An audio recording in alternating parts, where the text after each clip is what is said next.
মহারাজের জয় হোক, জয় হোক রানীমার।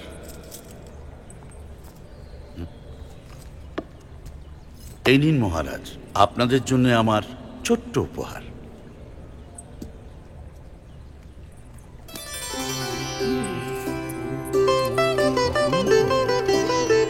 বাহ, ভারী সুন্দর।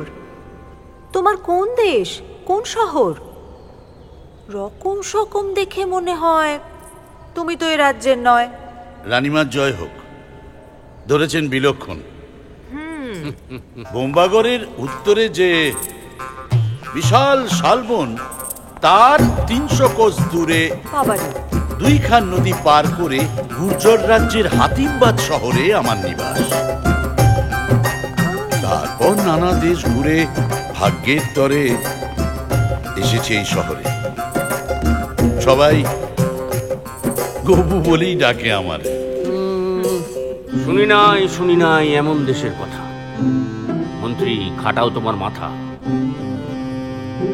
মন্ত্রী, গুর্জর রাজ্য জানা আছে নাকি? মহারাজ টুকিটাকি যা খবর আমি জানি, সে রাজ্যে নাকি প্রজাদের জোর হয়রানি।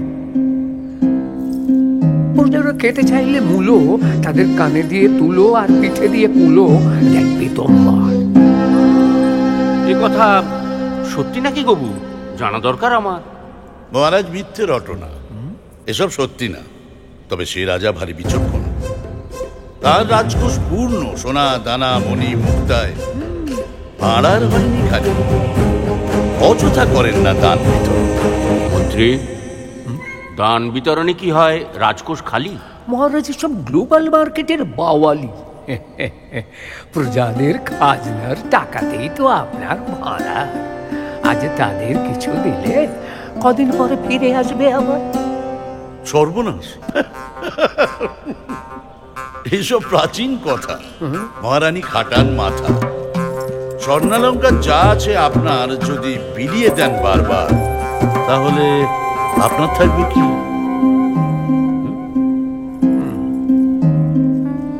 শুনে তো মনে হয় বলছে ঠিকই। তবু যদি সন্দেহ জাগে, ভাড়ারের হিসেব হোক আগে। চলো চলো চলো, সবে করতে হবে ভাড়ারের হিসেব নিকেশ। সোনা দানা মণি মাণিক্য, গরু ছাগল মেষ, জানতে হবে আমার কি আছে কোথায়।